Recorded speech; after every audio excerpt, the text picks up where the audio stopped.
Hello all welcome back to SSSvini&Vanshika cooking and tips channel. ప్రతిరోజు మనం కిచెన్లో చేసుకునే పనులను సులువుగా ఎలా చేసుకోవాలి, ఇది అనవసరం అని పడేసే వస్తువుని తిరిగి మళ్ళీ ఎలా ఉపయోగించుకోవాలి అన్నటువంటి సూపర్బ్ యూస్ఫుల్ టిప్స్ అయితే వచ్చేస్తానండి. స్కిప్ చేయకుండా చూడడానికి అయితే ట్రై చేయండి. ఏది బాగా నచ్చింది అనేది కమెంట్ బాక్స్లో కమెంట్ చేయండి. అండ్ యూస్ఫుల్గా అనిపిస్తే మాత్రం మీ ఫ్రెండ్స్ అండ్ ఫ్యామిలీకి షేర్ చేయడం అసలు మర్చిపోండి. అండ్ ప్లీజ్ ఒక లైక్ అయితే ఇచ్చేసాను. ఫస్ట్ టిప్ని అయితే చూసేద్దాం. మనం రెగ్యులర్గా చైన్స్ ఇలా ఉంగరాలు పెట్టుకుంటూనే ఉంటాం కదండి. ఇవేంటంటే కొన్ని రోజుల తర్వాత సోప్ వెళ్ళిపోవడం, అలాగే మట్టి ఉండడం వల్ల షైనింగ్ తగ్గిపోతుంది. ఎట్ ద సేమ్ టైం మట్టి కూడా లోపల ఉండిపోతుంది కదా. అలాంటప్పుడు ఇది నీట్గా ఇంట్లోనే షైనింగ్ తెప్పించుకోవచ్చు. ఆ మట్టి కూడా ఈజీగా అయితే తీసుకోవచ్చు.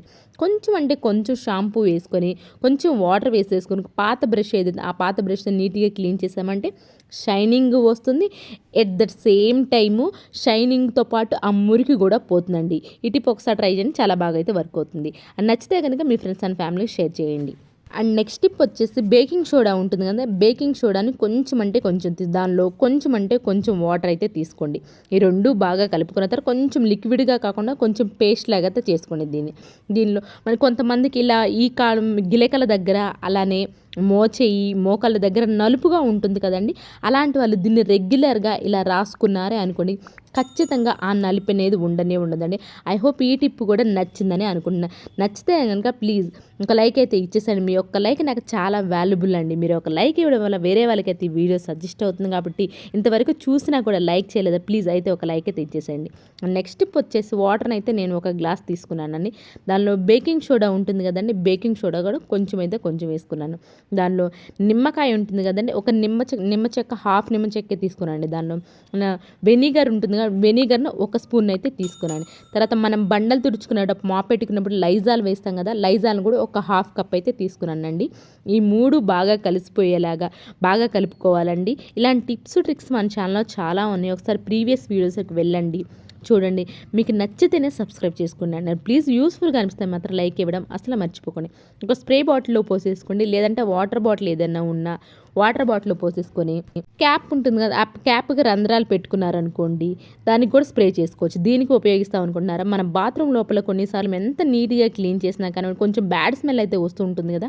అలాంటప్పుడు మన టైల్స్ కానివ్వండి, పైన గోడలకు కానివ్వండి, ఇలా కొట్టుకున్నారంటే మన బాత్రూమ్ అనేది గుడ్ స్మెల్ వస్తుంది, బ్యాడ్ స్మెల్ అనేది రాదు. అండ్ నెక్స్ట్ టిప్ వచ్చేసేసి పెద్దలపాయ ఉంటుంది కదా, పెద్దలపాయని తీసుకొని దాని తొక్క అంతా తీసేసేయండి. అండ్ ఏది బాగా నచ్చింది అనేది కూడా కమెంట్ బాక్స్లో కమెంట్ చేయడం అసలు మర్చిపోకండి. ఆనియన్ని ఇలా తొక్కంతా తీసేసుకున్న తర్వాత ఇంకా సూది దారం తీసుకొని మధ్యలో ఇలాగా పెట్టేసుకోండి. ఇలా దారం అయితే పైకి వచ్చేసేయాలండి. దీన్ని దేనికి ఉపయోగిస్తాం అనుకుంటున్నారా? వర్షాకాలం వచ్చేసింది కదండి, దోమలు అయితే బాగా ఎక్కువగా ఉంటున్నాయి కదా. అలాంటప్పుడు కొంతమందికి ఆస్తమా ప్రాబ్లం ఉన్న వాళ్ళకి, లేదా చిన్నపిల్లల వాళ్ళకి మనం రెగ్యులర్గా కెమికల్స్, జెట్ కాయిల్స్, అలానే ఆల్ అవుట్లు ఇష్టం ఉండదు కదా. అలాంటప్పుడు ఇలా అప్పుడప్పుడు న్యాచురల్గా ఇలా ట్రై చేస్తూ ఉండి మీకు ఖచ్చితమైన రిజల్ట్ అయితే ఉంటుందండి. రెగ్యులర్గా చేస్తూ ఉండండి, మీకు ఖచ్చితంగా వర్క్ అవుతుందండి ఈ టిప్. ఆనియన్ ఇలాగా మధ్యలో కట్ చేసుకోవాలండి. మనం ఎలా అంటే 4 పాయలు విడిపోకూడదు, అట్ ద సేమ్ టైం అలాగే అతుక్కొని ఉండాలి కాబట్టి చాలా జాగ్రత్తగా కట్ చేసుకోండి.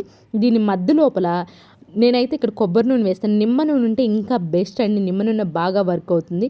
ఈ ఘాటు స్మెల్కి ఆనియన్ అలాగే నిమ్మ నూనె చేదు స్మెల్కి దోమలు అనేవి ఇది ఎక్కడ అంటే మెయిన్ గేట్ దగ్గర 6 ఆ టైంలో సాయంత్రం పూట 6 గంటలకి పెట్టుకున్నారనుకోండి, ఘాటు స్మెల్కి దోమలు అనేవి కొంతలో అయినా రాకుండా అయితే ఉంటాయండి. ఈ టిప్ ట్రై చేయండి, చాలా బాగా అయితే వర్క్ అవుతుంది. అండ్ పక్కనే ఉన్న బెల్ సింబల్ అయితే యాక్టివేషన్లో ఉంచుకున్నారనుకోండి, నేను వీడియోస్ పెట్టిన వెంటనే మీకైతే నోటిఫికేషన్ వస్తుంది కాబట్టి పక్కనే ఉన్న బెల్ సింబల్ అయితే యాక్టివేషన్లో ఉంచుకోండి. టీ కప్పులో ఇలా ఉడికిపోయిన ఎగ్ని వేసేసి ఒక 2-3 టీస్ అలా షేక్ చేశారే అనుకోండి, ఈజీగా అయితే పై తొక్క అనేది వస్తుందండి. పిల్లలకి ఇది అప్పచెప్పారంటే వాళ్ళు కూడా ఎంజాయ్ చేస్తుంటారు, వాళ్ళకి కూడా కొంచెం వర్క్ అయితే అలవాటైనట్లు కూడా ఉంటుంది. అండ్ నెక్స్ట్ టిప్ వచ్చేసి ఇలాంటి చిన్న షర్ట్స్ కానివ్వండి, లేదంటే ఏమన్నా కొన్నప్పుడు కానీ ఇలాంటి గుండు పిన్నులు కానీ సూదులు కానీ వస్తూ ఉంటాయి కదా, వీటిని ఎక్కడ పడితే అక్కడ పడేయకుండా, ఎక్కడ పడితే అక్కడ పడేసాం అనుకోని చిన్నపిల్లలు ఉన్న వాళ్ళు చాలా జాగ్రత్తగా ఉండాలి కదండి, గుచ్చుకుంటూ ఉంటాయి కదా. అలాంటప్పుడు ఇలా డస్టర్ ఉంటుంది కదా, డస్టర్ గుచ్చేసారనుకో ఈజీ మనకు కనిపిస్తే అండ్ ఎక్కడ కూడా కింద పడే ఛాన్సే ఉంది. ఐ హోప్ ఇది కూడా నచ్చిందని అనుకుంటున్నాను. అండ్ నెక్స్ట్ టిప్ వచ్చేసి ఇలాంటి కార్నర్స్ ఉంటాయి కదండి గ్యాస్ కౌంటర్ టాప్ దగ్గర, మనకి ఈ కార్నర్స్ కొంచెం గ్యాప్ వచ్చినా కానీ ఈ గ్యాప్స్లో నుంచి చీమలు పుడుతూ ఉంటాయి కదా, నిజంగా పుట్టలు అనేవి పెడుతూ ఉంటాయి కదా. అలా చీమలు అనేవి రాకుండా ఉండాలంటే టాల్కమ్ పౌడర్ ఉంటుందిగా, టాల్కమ్ పౌడర్ మీరు రెగ్యులర్గా ఇక్కడ అప్లై చేశారే అనుకోండి, చీమలు అనేవి రాకుండా ఉంటాయి. ఐ హోప్ ఇది కూడా నచ్చిందని అనుకుంటున్నాను. అండ్ నెక్స్ట్ టిప్ వచ్చేసి ది బెస్ట్ యూస్ఫుల్ టిప్ అండి. మనకు కొన్నిసార్లు ఇలాగ మసాలా ప్యాకెట్లు కానివ్వండి, లేదంటే ఏమన్నా కొన్నప్పుడు ఫ్రీగా వస్తూ ఉంటాయి కదా, బ్రూ పౌడర్ ప్యాకెట్స్ కానివ్వండి, లేదంటే మన బూస్ట్ పౌడర్ ప్యాకెట్స్ కానీ వస్తూ ఉంటాయి. దీన్ని కొంతమంది వాడడం ఇష్టం, కాఫీ ఇష్టం ఉండని వాళ్ళు ఉంటారు కదండి. అలాంటి వాళ్ళు లేదు అంటారా, కొన్నిసార్లు బ్రూ పౌడర్ కానివ్వండి, లేదంటే బూస్ట్ పౌడర్లు కానివ్వండి గడ్డగట్టిపోతూ ఉంటుంది కదా, గడ్డగట్టినప్పుడు అవి పడేస్తూ ఉంటాం కదా, అలా పడేయకుండా దాన్ని ఎలా రీయూజ్ చేద్దామనేది ది బెస్ట్ టిప్ అండి. మనం కొన్నిసార్లు కిచెన్లో ప్రాన్స్ కానివ్వండి, ఫిష్ కానివ్వండి, నాన్ వెజ్ ఏది వండినా కానివ్వండి, ముఖ్యంగా ప్రాన్స్ వెళ్ళండి వండినప్పుడు అంతా కిచెన్ అంతా నాన్ వెజ్ స్మెల్ వస్తూ ఉంటుంది కదా, అలాంటప్పుడు ఇలా పాడైపోయింది లేదంటే కాఫీ ఎవరైనా తాగకుండా ఉన్నారు, ఎక్స్పైరీ అయిపోయింది ఉంటుంది కదా, దాన్ని తీసుకెళ్ళి ఒక దోశ ప్యాన్ పైన జస్ట్ గోరువెచ్చలు అయిపోయిన దోశ ప్యాన్ పైన ఇలా కనుక మీరు కాఫీ పౌడర్ వేశారనుకోండి, కిచెన్ అంతా మంచి స్మెల్ వస్తున్నాయి, at the same time positive energy కూడా ఉంటుందని.